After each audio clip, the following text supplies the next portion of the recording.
What's the weirdest thing that ever happened to you at a big four firm, if you don't mind? Oh, oh my goodness. I was given a new partner and someone I kind of knew, and he was kind of a nice guy. He's pretty cheeky, British guy, great sense of humor. And he was telling me this story about how the culture at PwC likes to lay off the people because you go through this. Every professional services firm goes through this. Which is your favorite big four firm? That is tough. You asked me a tough question, so I should give you. I could. Do I avoid this? Do I dodge it, or do I give it to you? I think Totally my subjective on one's experience, no? I think it's kind of like what they said about Clinton. He always kind of took the advice of the last person that whispered in your ear. My last role was with Peter. With Deloitte. Hi, this is Big Four and More, and I'm your host, Drew Leifheit, bringing you lighthearted and painless interviews about the global consultancy sector. If you've ever wondered what it's like working at a Big Four firm, what if you asked someone who's worked at all four of them? Over the course of his career, Tom McDaniel has worked at Deloitte, KPMG, PwC, and EY. That's right, every single one of them. We'll find out how much of those stints contributed to who Tom is today. Hello, Tom. Hey there, Drew. Tom, I have a little, I would like to read a little bit about your expertise. Tom is a supply chain excellence leader with over 27 years of experience serving organizations and executive teams in business transformation in the areas of supply chain, operations, and technology. He has a proven track record building teams from the shop floor to the boardroom and delivering significant value, completing over 250 projects and more than $150 million in verified savings across multiple global environments, achieving measurable impact and organizational change. Tom is a certified Lean Six Sigma black belt and executive coach, as well as a PhD candidate in green supply chain management. Tom McDaniel, welcome to Big Four and More. Thank you so much for having me, Drew. Lovely to see you, my old friend. Yeah, this is just an aside that we've known each other for a couple of minutes, and I was convinced that Tom would be an excellent person to interview for Big Four and More. So, Tom, we've heard a little bit about you. Could you talk just a little bit about your career in a nutshell, and how does someone work at all four Big Four firms? I mean, I'm going to go back to my business school career, which was at NYU in the U.S., and I was very focused on, investment banking, or what I like to say, private equity in emerging markets. And I got a role. I was choosing between San Francisco and Eastern Europe. For my sins, I went with Eastern Europe. And I had a role in a private equity organization. And the idea was, I had a plan A and a plan B. Plan A is you get in there, you do private equity in emerging markets, you buy and you sell companies, you get rich, and you're on a sailboat. I'm not on a sailboat. Obviously, that didn't happen. Plan B is, okay, whatever. And then after doing some time there, you go back to New York, you work for Goldman Sachs, and you get kind of wealthy in 4 or 5 years instead of 1 year. Obviously, that didn't happen either. If you think about the private equity model, it's buy, fix, and sell. And the fix is kind of where the management consultants come in. And better or worse, I really fell in love with fixing these crazy, big old communist factories in Eastern Europe. And that kind of turned into my thing. And that kind of took me on my Big Four journey, across all four and many different countries. I mean, I'm not going to give you some double-digit number of countries I've worked in, but it's pretty high in the double digits. So your first job was actually at a Big Four firm then? When I came over here, I actually had a role in the now defunct USAID, where I was seconded to a local organization, and I was supposed to help. They were an investment banking consultancy, and I was supposed to help them to help the market, basically buying and selling stocks and companies, and maybe doing a little bit of consulting. And so, that was a by design a limited stint within this secondment as part of USAID. And then I was like, okay, I got to find a job, and I was sent to Žilina, Slovakia, the middle of nowhere, coming from New York, the big city. And I really fell in love with like working in these crazy, funny places. And then, so I was looking for a job. I had some offers. One was in Poland. One was I had two in Russia, and both of those were investment banks. And then KPMG in their restructuring division at that time offered me the job. They said, we're going to do exactly what you want to do, go into these old, crazy factories, which have a lot of, intrinsic value, but you kind of have to clean it up. Mm. And that's the business I got into in 1997, and I'm still in it. Mm. So it sounds like you were pre-Doge. Pre-Doge. Yeah, I was Doge before there was a Doge. Right, right. Although we try not to prescribe to the Doge philosophy. In fact, I was just on a pitch before this, and I was telling them we're not Doge, so don't think of this as a Doge approach. It's anti-Doge approach. In Right. the old days, it was a little bit different because if you would go into like a post-socialist transition manufacturing company, let's say in the middle of Slovakia or Hungary, or I'll use those examples because they're more relevant.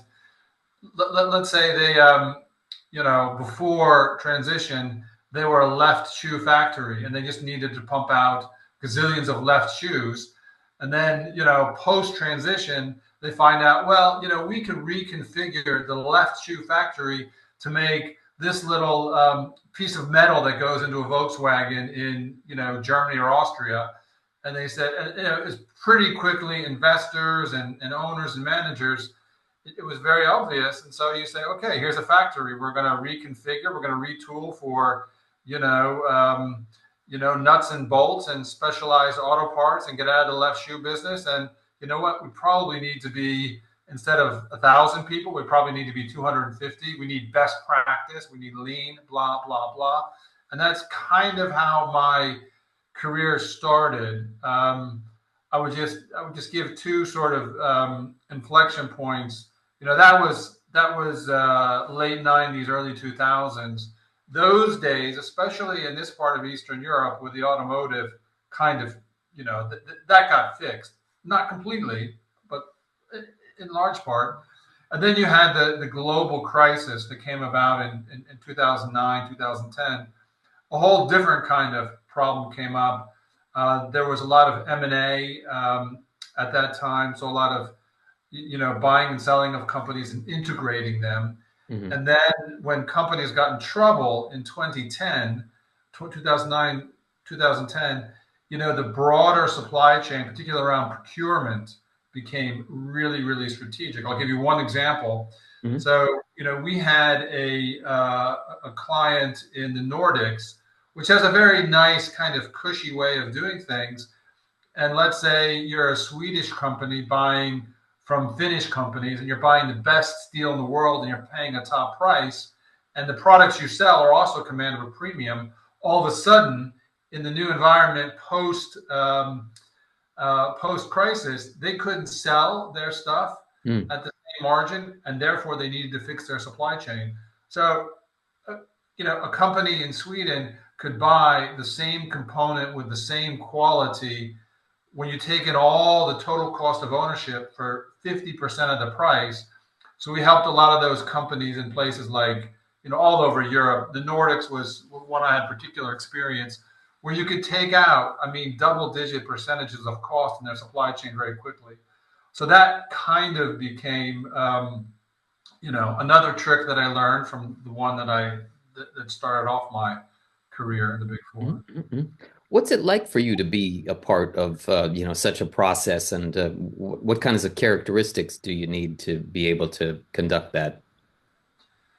Well, I think probably the number one thing is you need to be like really curious, and you need to learn not to get overwhelmed, I think. And I have to be honest, I get overwhelmed pretty easily. So why did I get into this business? I still don't know. And I think what's really important is being able to zoom in and zoom out, because you walk in, there's nothing, even the most simplest manufacturing, the simplest supply chain, it's so complex. So, I mean, over decades of doing this, you start to understand the structure and the patterns. And so at this point in my career, I would say it's pattern recognition, where you can go into a manufacturing organization on the supply chain and you can go, okay, this is an opportunity, this is an opportunity, this is opportunity. All that other stuff is not going to move the needle. And then, I think the other thing I would point out, and I think which gave me, I want to say, a big leg up in my career. Maybe it didn't, but it definitely set the direction in one that I liked. I think if and this is any organization, in manufacturing, and I learned this very early, in the big four, where they typically focus on the finance and the accountants and the boardroom, I very quickly learned to focus on the shop floor, where it's being made, the core elements. So being very focused on where the real value is. And it's in two places, okay? You want to focus on in an organization, you want to focus on two people. The one that has its hands on the product, okay? And the one who has the phone talking to a customer. So this is where the value is. And then obviously all the accounting and all the management is extremely important, but in reality, it really supports those two things. So having that sense of, how an organization provides value is very important. And, the benefit of going into it young is you get to screw up a lot, and, some people notice, some people don't. And pretty soon you have learned something that other people can really value. Mm, mm. Well, in a way, especially let's say 30 years ago or so, it was a learning process for all participants, I would imagine. Had state-run industries and things like this, and then yeah, consultants who had maybe never encountered such situations, I would suppose. Yeah, yeah. No, I think there was a lot of learning, and I just remember doing projects. We would do kind of the same project over and over again. And the first one would be kind of a disaster, and the second one would be boom, man, we just nailed it, because you learn so much in those days. Mm, mm.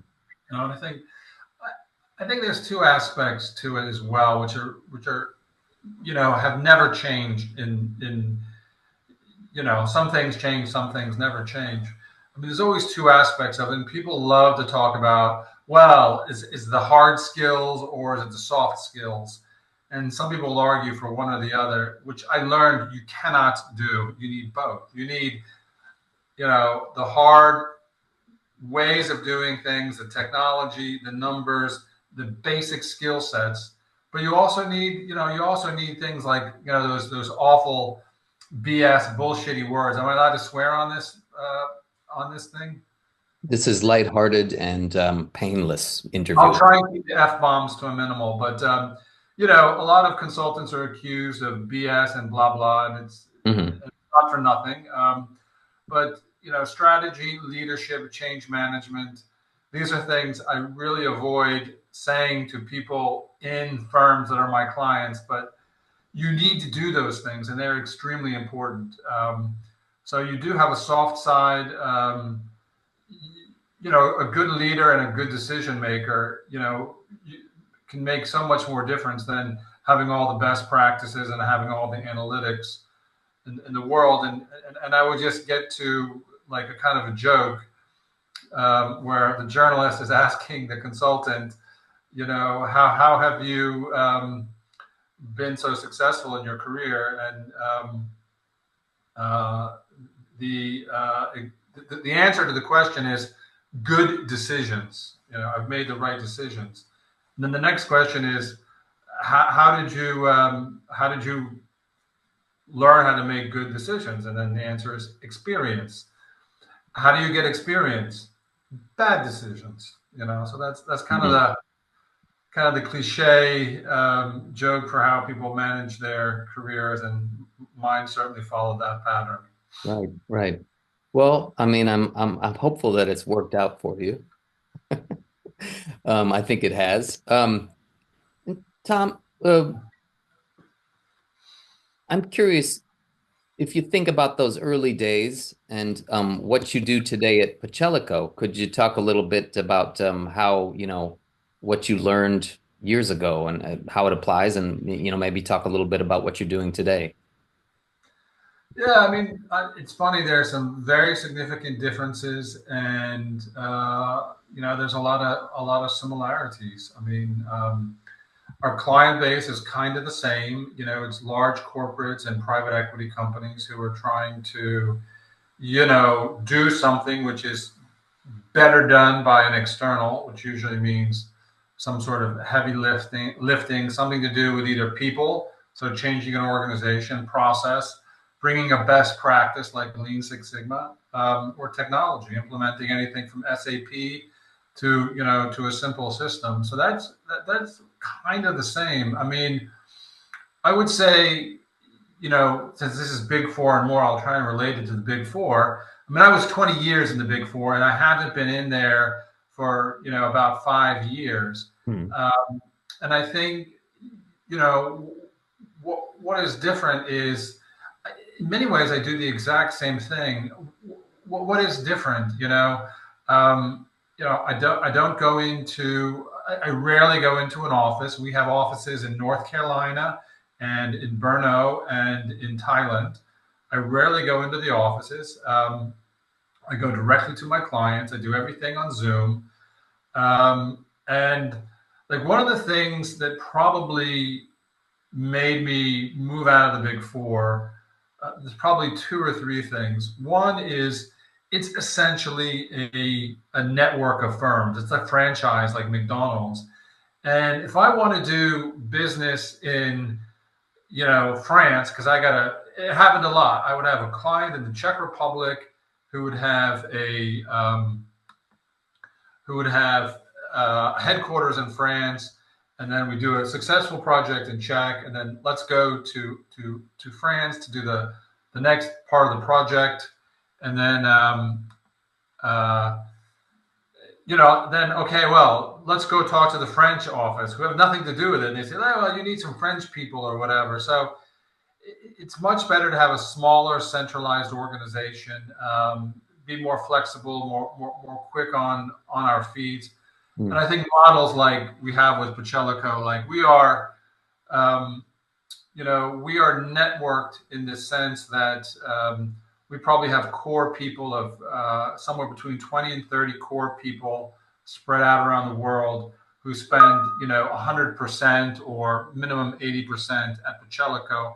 And then we have a network of people who are slightly older than me, have been around and we've known for decades, and they're subject matter experts, and they work with us, probably 20% of their time, but they're probably, have done well in their career and probably aren't doing a lot because they're semi-retired, or whatever. Maybe they're independent and they're subject matter experts, and we know them very well, and that allows us to bring in like the core foundational consulting approach with analytics and project management and some generalization with a sprinkle of expertise, and then bring up subject matter experts.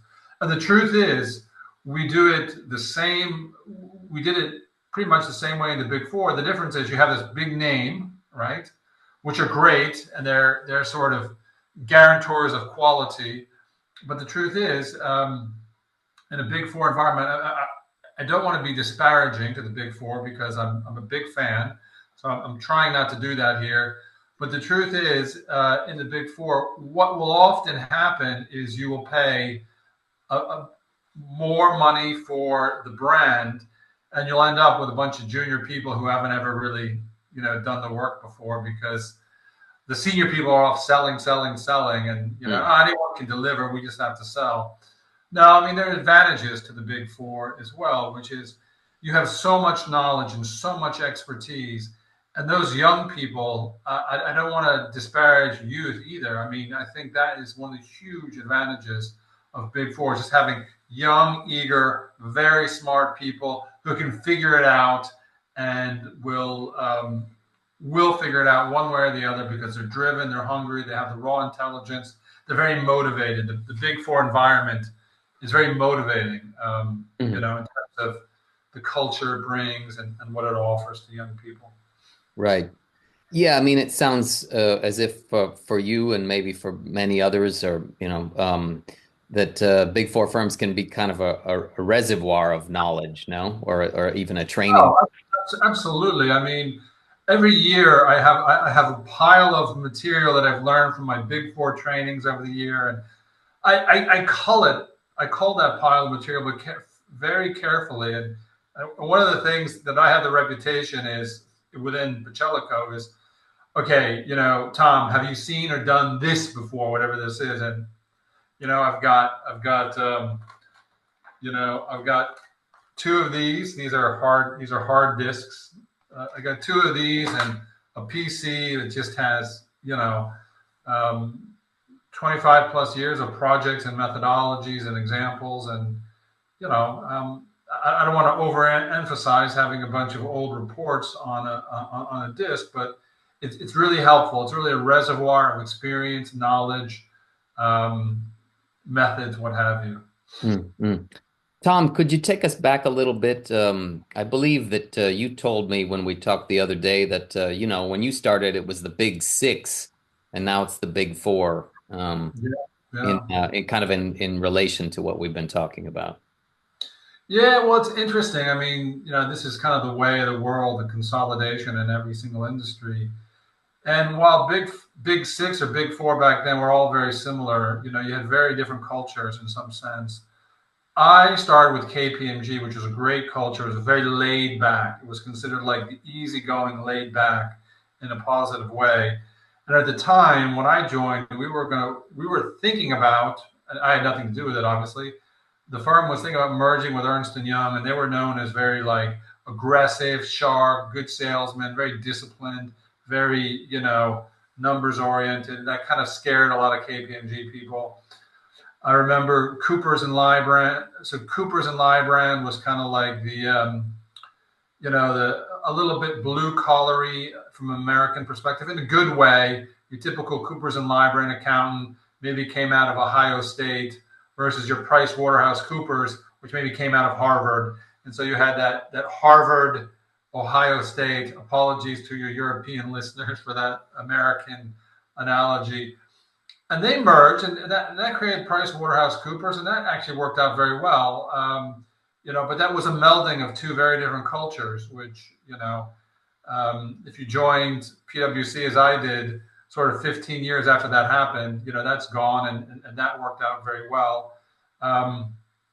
Deloitte and Touche, um, you know, I would say over the years always had a bit of a stronger technology edge than the other ones, and how each of these companies um, became technology consultants or divested their technology, sold off their technology, had a big impact. Deloitte never sold off their consulting and their technology.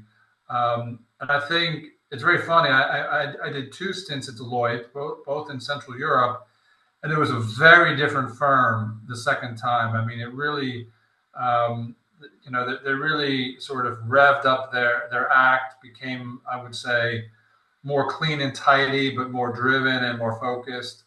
Um, my view, and I think the numbers would bear this out, one way or another, PwC and Deloitte kind of the big four took the pole position somehow. What happened with KPMG, I mean, I think it's still a great firm and so similar in other ways. The beauty of its laid back culture and very decentralized structure. I think this is a big aspect of Big Four. Do you bow to a central, regional, or global hub, or does every country do their own thing? KPMG always maintained every country does their own thing. We earn money, we keep our money. None of this kicking back to the hub or the region. And if you talk to a KPMG person who retired in the last 10 years, they say, KPMG is great. But if you talk to maybe a young person joining KPMG, they might see, well, I see how PwC or Deloitte has, invested more in technology or invested more in something. And, the difference is subtle, but the difference is there. In my own very personal view, E&Y is a little bit of a dark horse. I just, and this could be me, but my reflection as someone in the Big Four world, E&Y, in my view, is a little bit of a dark horse. They're just a little bit more in the background. I believe, and you would have to check the statistics, I believe in terms of global revenue and people, they are 3 out of 4. I wouldn't be able to put money on that, and so I would call them the dark horse. I spent about 2-3 years with Ernst and Young, and that was that was the turn of the millennium when I was with Ernst and Young. I was invited back to them about 5 years ago, and I was doing something different, and the pitch that Ernst and Young had given me and the people that were great. So I was, it wasn't an easy decision to say no to them. But And Tom, given all that you've told us right now, how does someone like yourself decide, should I stay or should I go? Okay, that's a good question. And who's making the decisions? Are you making these decisions, or are they made for you? Because I've switched within the Big Four 6 times, and I would say, fortunately, I made those decisions most of the time, but not always. One challenge, which is to me has been a big benefit in my career. I'm an American in Central Europe. Like, what the heck am I still doing here? Why don't I go home? And and I was just saying to a Big Four former colleague who still works in Deloitte, as an expat American, like, whatever thing you brought or trick you had, the shelf life used to be, like 18, 24 months back when I started. And then, you would see, oh my gosh, I have new tricks. They don't need me. And, you start to feel the pressure, and then you start to learn a new trick. And I've learned over the years that the shelf, you have to learn more and more and quicker and quicker. And, I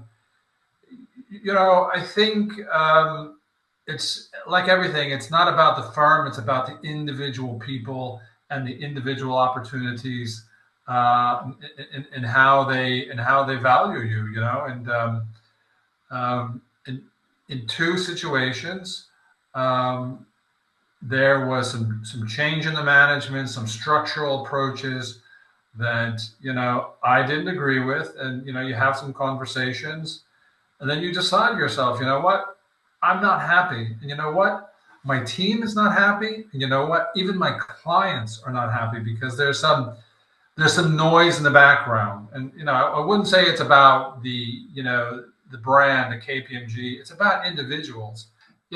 There's 2 phrases that we use when we talk about organizations or the corporate world. One is bureaucracy and one is leadership.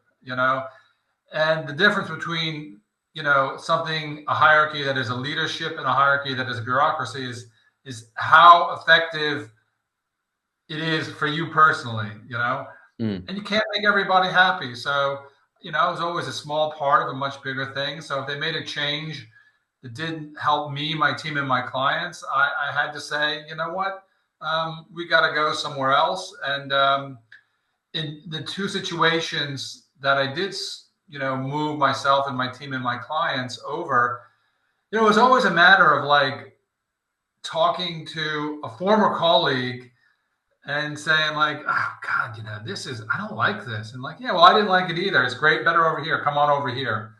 So, it kind of happened by my own initiative, but organically. I think the final, because I did go, the final stay or go, again, it was my decision. And I had just been recruited into Deloitte. I just moved the team over, clients over. Our first year was really tough because this big contract that was supposed to get signed didn't get signed.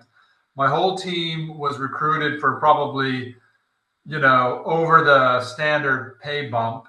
And then all of a sudden, we're not bringing in the big bucks like we said we would. It was like, it was really, we worked very hard as a team. We really got ourselves organized and we're performing quite well. And then I got recruited out, into a boutique. Now, before I got recruited, two of the three people who recruited me left the firm, one voluntarily, one non-voluntarily. These were both expats. And I looked around and I said, you know what? It's been 20 years to the day. Is my time as a big four expat in Central Europe, maybe it's time to take advantage of this new opportunity. I went to, my boss, who was one of the three people who recruited me, a local Czech guy, a guy I really admire, a very, very good guy. Hmm. And I said, it was a little bit tough at first, but I love it here. The team's doing great. I have this offer. And he was like very clear to me. He was like, Tom, you are being offered many things by this other company. We will not be able to match you. So it's going to be very hard for me to convince you to stay. We would love you to stay. You're welcome, blah, blah, blah. And, the truth is we all got what we wanted. The profitability of our little unit, the margins, they didn't double or triple. They like quadrupled because, my cost was so much of the margin. We had, basically booked the team out on really interesting jobs for the next 12 months. So, that softened to the blow of me leaving. I mean, okay, maybe my team was like, "Yay, Tom's gone." I don't know. I mean, I had kind of brought them over from another organization. I didn't want to leave them stranded. I don't think that I did. I helped them in many ways. So I think the team, the bosses, and me, we all got what we wanted. So it was a nice exit from the Big Four, 20 years to the day, and. I mean, again, I think, now I'm in a different part of my career. I spent some time in boutique consulting. I spent some time as a corporate executive now. And, now I found Pachelico. Pachelico found me. It's a very nice fit. Hmm. But it's like, it's kind of like you're rolling down the river, the big river, and then you kind of go off to a side tributary. So I'm still on that, next phase of my career where you're navigating slightly different waters. So far, it's great, but I think maybe one difference is a Big Four kind of career is very stable, very predictable. In this new environment that I've been in for the last 5 years, much less predictable, but very much needed. The experiences, the clients, the situations. In some cases, I have much more money and much more stress. In some cases, some months I have much less money, but you know what? Much less stress, and it works. And I don't need to. Fortunately, I'm not in a point in my career where I'm living paycheck to paycheck, month to month, almost, but not quite. So I have that freedom to kind of work with the Pachelico, where I would have more skin in the game, and my risk appetite and profile fits it. So, so far, exiting out of the Big Four has been a navigation of slightly different waters, but it suits me very well at this time in my career. This is just a reminder that you're watching Big Four and More. My name is Drew Leifheit, and we are talking to Tom McDaniel, a seasoned professional that has emerged from the Big Four, having worked at all of them. And yeah, we're talking to him today about the pluses, the minuses, the in-betweens. Tom, you're in the hot seat. I'm wondering if you could tell us which is your favorite Big Four firm? Oh, that is tough. You asked me a tough question, so I should give you. I could. Do I avoid this? Do I dodge it, or do I give it to you? I think Totally my subjective on one's experience, no? I think it's kind of like what they said about Clinton. He always kind of took the advice of the last person that whispered in your ear. My last role was with Peter. I was with Deloitte, and I still probably have the closest connection.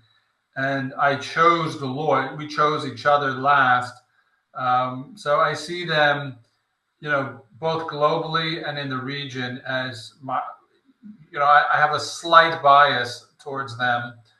When I left PwC, they were the kings, the chiefs, the whatever. They had changed their business model a lot, 2 or 3 times. I was with PwC for 6 years, and I think during that time they went through two major shifts. One when I was in the middle of my career there, they cleaned out all the older sort of expat partners that came in from UK, US, and Australia, and sort of sent them on their way. And they said, you know what, we're going to go very local with the local guys. That made a lot of sense, and they needed to do that. And then, like any pendulum, they probably swung too far, so they kind of swung back the other way. So when I left PwC, it was a time of a lot of pendulum swinging, shall we say. Now, my 2 stints at Deloitte, which were quite far apart, I left Deloitte in, I'm thinking now, my first stint with Deloitte was, I sort of left in, I think, 2005, and then I rejoined them again more than 10 years later. So they also went through a pendulum swing, and I would say a much bigger one. So they more radically changed, and I think they were, a lot of the same people were there. More people had left, and the people were there were the people that you wanted to keep, and the people that left were absolutely the people that needed to go.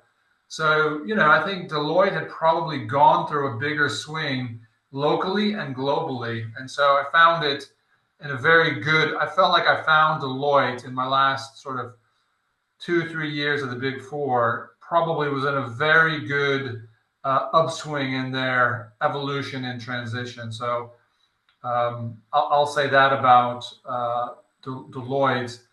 I mean, what I would say about, KPMG and Ernst & Young is more that I can't really say anything about them because I just moved so far away from them, and my exposure to them in the market, and even through my network, was a lot less. So not to disparage anyone by saying who's not by stack ranking them, but I just didn't see them. So out of sight, out of mind, and I think you and I were at KPMG together, if I recall, Right. and I'm still in touch with you. I'm still in touch with some of our other familiar faces.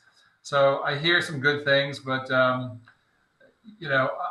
would almost stack rank the Big Four by where they are on the sort of revenue, people, profit margin leaderboard, if I have it right in my mind. Right. Mm-hmm. Yeah, considering that I started at KPMG in 2003, I had heard of other firms, PwC and Deloitte, but I'd never heard of KPMG before someone offered me the job, to be quite honest. I know that feeling. That was the same with me before I joined Big Four. Yeah. Mm. So, Tom, I'm going to ask you some other kind of, what's your favorite color kind of questions, if you don't mind. Love those. Love those. Yeah. Okay. What's the weirdest thing that ever happened to you at a Big Four firm, if you don't mind? Oh my goodness. I have a really spicy one, but you know what? I'm going to hold on to that one.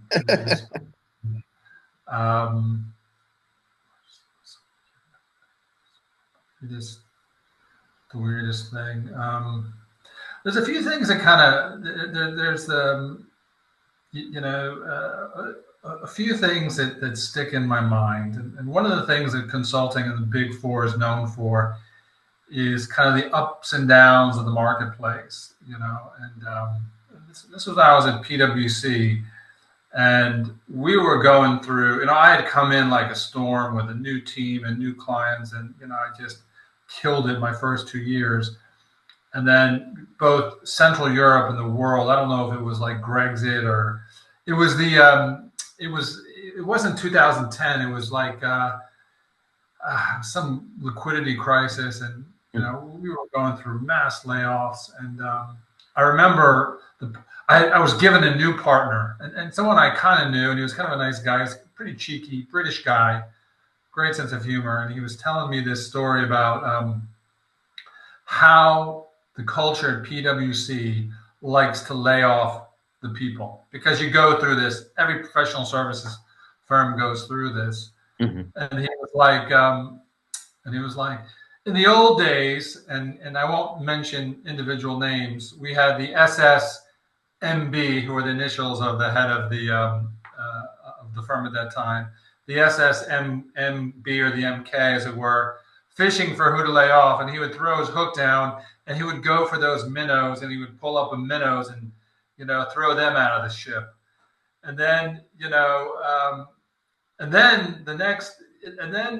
then they started going for the partners, and they went through that.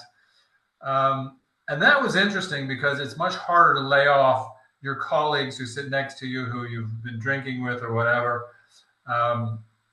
So we had, so the cycle went through that. And I was a director at the time, and he was telling me, Tom, now they have the hook on the SSMK, set for the water level where directors swim. And I remember we were brainstorming our business plan on a flip chart. And at this time, he had flipped it over, and he was literally drawing a picture of the ship with the firm's president's name, and describing all the roles and as fish, and drawing the hooks, and basically telling me, Tom, if you don't get your shit together and make your own business happen, you're gonna be thrown off the ship or whatever. Mm-hmm. And that was interesting. And I remember, and for a number of reasons, partly what I wanted to do and partly what the firm needed me to do, I moved from the Bratislava office, where I was covering really Czechoslovakia, but I had a regional role, and I moved to Kiev, Ukraine. And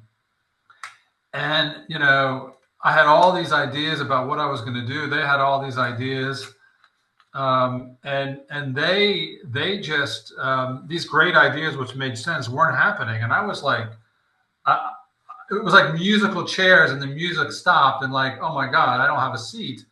And then it was funny. I remember, like, this was the day of the Blackberries, and I was supposed to hand in my old Blackberry and get a new one, but there was some trouble with the Blackberries. And thank goodness for that, because, through my old BlackBerry, a job through another member firm came in, where me and my team were absolutely uniquely suited. And I mean, literally, my boss had just sat me down, the same one who had given me the the speech about the fishes and the SSMK, said, Tom, if we don't have, if you don't have $500,000 in new sales, like in the next month, we're going to have to do something. And I said, well, I just this came through on my BlackBerry. Maybe we can work with this. And, that job turned out to be about twice what he was asking for, and kind of allowed me to pivot in my firm. So I just moved to Kiev, and then I ended up spending all my time running around the world, from Australia to Sweden to the US. But I did spend, I guess the bookend of that is being in Kiev during the whole Maidan situation, and having spent, because our business was in Kiev, but I was working in the heavy industrial manufacturing sector. So steel and mining and, kind of manufacturing, that was all out of Donetsk, which was a very wealthy, very well-to-do, all that mineral wealth. Mm-hmm. And we would spend all of our time in, some of my colleagues in Donetsk airport, in Donetsk, whatever the Imperial Hotel was. I mean, and then, a few years later, you're watching CNN, and you're seeing like fighters, actually fight in a bombed out Donetsk airport. And, that hotel has been bombed out. And, I was just on the phone with my uh, former Donetsk colleague who's now living in Frankfurt. And Right. crazy, but, I mean, not to bring this into a discussion about the Ukraine war, but for me, both living in Slovakia, having lived in Ukraine and knowing the people, and having lived in Russia and worked in Russia, it's really been very, I would say, you know, all of us. I don't want to compare myself, but it's just like wow, wow. So I hope I need to write down all my crazy stories in a book, but Hmm. you kind of put me on the spot. Yeah, That's called an interview, my friend. yeah, Okay, here we go. You're still in the hot seat. If you were to talk to some young person, regardless of where they were, about working at a big four firm, would you maybe offer three tips, sort of survival tips? It's interesting what you're talking about because, I mean, in a way, it sounds like very stable kind of workplace, a place to learn a lot. And then at the same time, you know, maybe similar to what we're kind of going through today, there could be redundancies, lost contracts, etc., which lead to fewer positions or people being let go. What would you tell a young person who would like to? You have three tips for them, perhaps? yeah. I'll say what the partner I was just referring to said to me once, and he said, "Tom, whatever it is that fascinates your boss should fascinate you twice as much." Okay. So these are very political organizations, and we all have our opinions and our values and this and that and the other. I would use the word flexibility and willingness. Okay. I think it's very important to be very flexible and very willing to do what this organization and the individuals in the organization ask of you, because it's a little bit like like playing kickball on the schoolyard. Like a project comes up and they start picking teams, and you want to be one of those team members that gets picked first and has a reputation for something. And I think before you build a skill, like, so, by the time I was in PwC, I had a skill set and expertise and reputation. So I could, excuse my language, tell someone to fuck off. I'm not doing that. I did pay a price for when I did that, but I could get away with it. I mean, you can't do that. If your boss is fascinated by, you staying late in the office and running off reports, it's probably going to be good for you to do that in the early years until you find your footing. And the other thing I would say is get to know lots of different areas. You have no idea what you're going to do. You don't know. You probably know you don't want to do audit and tax. No offense to those people. You may think you want to do finance. You may think you don't want to do supply chain. I mean, I thought I wanted to do private equity, and I find out I wanted to do Lean Six Sigma and procurement. You told me I was going to do that in business school, I would have said, to quote Logan Roy from Succession, fuck off. I'm not doing that. So I would say open-mindedness, flexibility. In the early years, I think you have to work, work, work. You really have to, you have to kind of suffer a bit. And it's what somebody says to me, this whole work-life balance. And the Big Four are always talking about work-life balance. You can have it and you can get it, but you can't get it at the same time. So if you want a kind of a career where you've been able to earn some money, save some money, and still be relevant in the marketplace, it will probably come at some cost of really sacrificing early. So there are late nights, there are weekends, there are god awful travel schedules.